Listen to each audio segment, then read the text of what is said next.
I'm Jack with Jacked Up Finance, and this is your water cooler for the week of August 10th. So to start it off, we've got three topics: crypto 401k, the new ESPN Sports Streamer, and Intel issues. So first off, let's start with the news in the crypto space. So on Thursday, President Trump signed an executive order essentially allowing or potentially allowing crypto investments into 401ks. What's important here is, to be clear, nothing is done yet. You cannot do this yet, but it is merely kind of pushing this in the right direction.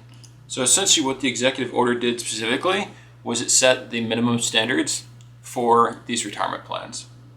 So really what this does right now is it will direct the Labor Secretary to re-examine those standards. So ultimately, I think the goal is to allow 401ks to invest in the crypto space, which would be a massive tailwind for the crypto industry, incredible amount of money in that space, in the 401k space. But again, as of right now, all it's doing is directing the Labor Secretary to look into this, and then eventually they might update the minimum standards. So as of right now, nothing is done, but definitely an incredible tailwind for the crypto space in general. So questions for that. If this was allowed, would you invest your 401k into crypto assets like Bitcoin and Ethereum, or do you think it's too risky? And then secondly, do you think this is the right decision? Do you think IRAs or 401ks should be allowed to invest in a riskier asset like this? So those are your questions for this. I think it'll be interesting. I personally would invest my 401k into the crypto space. I just think it's an incredible opportunity, and I think also just with that sheer amount of money coming in, we should see some pretty incredible appreciation as well. Next, let's talk about the ESPN Sports Streamer. This is, of course, great timing as we're heading into the football season, but ESPN announced its new streaming service at $30 per month, so definitely a little bit expensive, but I think it's designed to be kind of a comprehensive app for all things sports. So NFL, US Open, WNBA, and everything in between. What's also very interesting about this is the deal between ESPN and NFL Network. So essentially, you can see it very briefly here. ESPN is acquiring the NFL Network and other media assets in exchange for its 10% equity stake. So we're really seeing a blending between the NFL and ESPN here, which I think is definitely a very interesting dynamic, and we'll make it very interesting for kind of licensing deals with the NFL moving forward.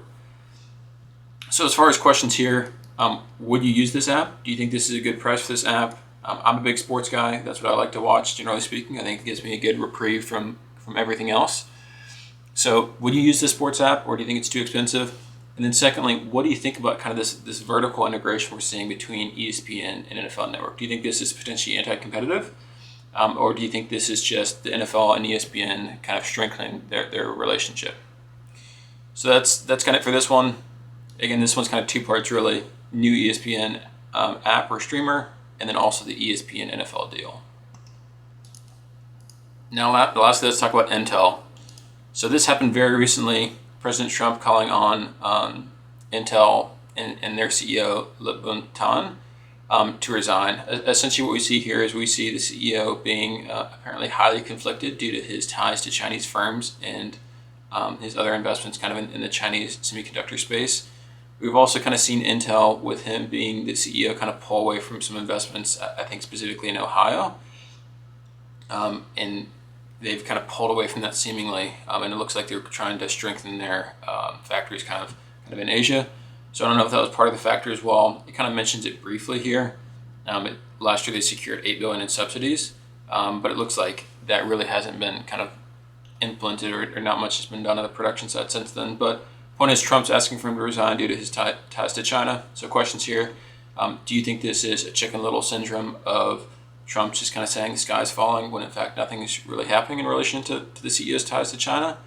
Or do you think this is a serious issue? Do you think this is a potential national security threat with Intel? They've fallen behind, but they're still a pretty big player in the space.